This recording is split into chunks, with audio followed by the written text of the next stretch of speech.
Many parents ask, should I actually study with them? The answer is yes, but not as a teacher, but as a partner. Model calm. Kids mirror their parents' energy. If you are panicking about their future, they will too. So stay calm. During exams, your home should be a decompression zone, not a second classroom.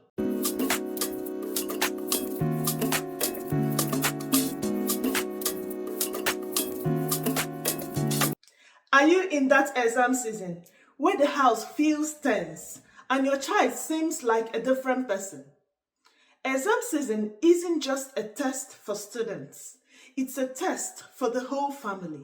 Most parents want to help their children, but we often end up hovering, nagging, or adding to the pressure without meaning to.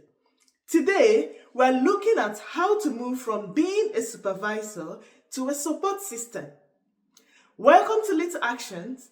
I'm Dr. D, and this is your safe space for honest conversations about child health, mental well-being, and specific support for Black and ethnic minority families.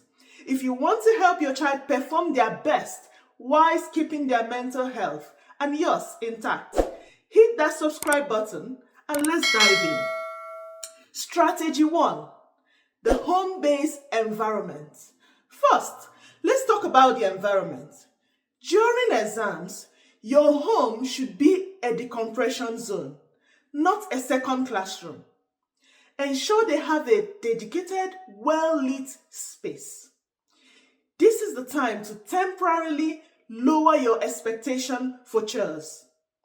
If the room is a bit messy or they miss a turn doing the dishes, let it slide.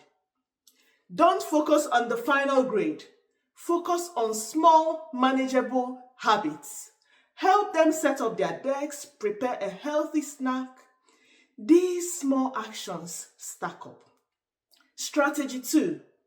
Managing the pressure valve. The biggest hurdle isn't usually the subject matter. It's the anxiety. High cortisol levels actually block the brain's ability to retrieve information. Here is what to do. Active listening. Instead of asking, have you studied enough today? Try, how are you feeling about your schedule today? If you do it this way, you can reassure them if needed. The perspective shift. Keep reminding them that while exams are important, they do not define their worth as a person. Model calm. Kids mirror their parents' energy. If you are panicking about their future, they will too. So stay calm. Now, strategy 3. The co-pilot study method. Many parents ask, should I actually study with them? The answer is yes, but not as a teacher, but as a partner. This is what I call the co-pilot method. Here's how to use this method. First, the teach-back technique. One of the most effective ways to learn is to teach. Ask your child, I don't quite get this concept. Could you explain it to me? When they explain it to you, their brain solidifies the information. Next, active testing. Offer to hold flashcards or read practice questions. Let them lead. If they get a question wrong, ask, where do you think the logic tripped up? Next, body doubling.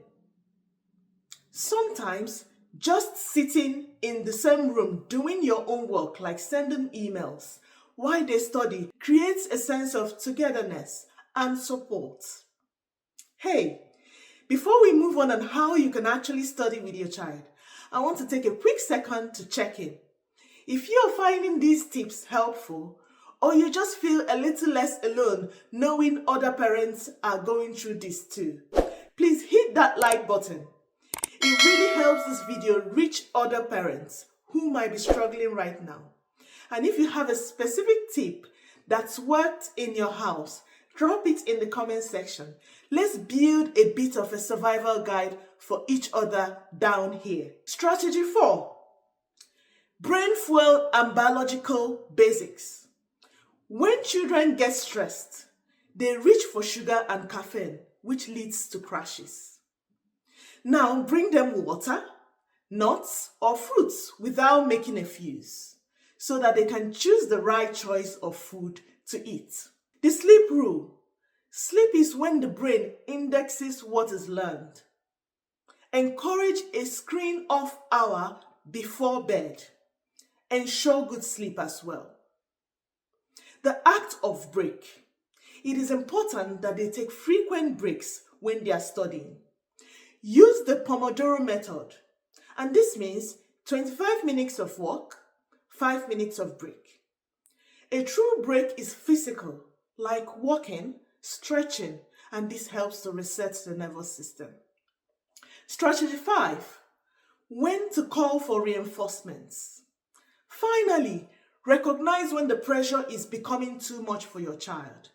If you notice your child is consistently overwhelmed, losing sleep, or disengaging, don't wait for the results to ask.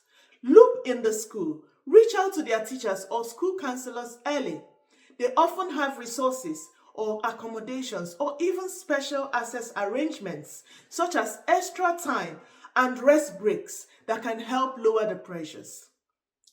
Extra tutorials. If a specific subject is causing dread, consider arranging for extra tutorials or a tutor. Sometimes hearing the same information from a different voice, someone who isn't mom or dad, can make a concept finally click. Asking for help is just another way to stack your little actions towards success. At the end of the day, your child will remember how they felt during this time more than what they got on a specific paper. By creating a calm space and being a supportive partner, you're giving them the best chance at success. Now let me know, which part of exam season do you find most challenging? Have you found a great way to communicate with your child's school? Let me know in the comments below. Don't forget to like this video and subscribe for more parenting insights. Start your little actions today. You've got this, and so do they. See you in the next one.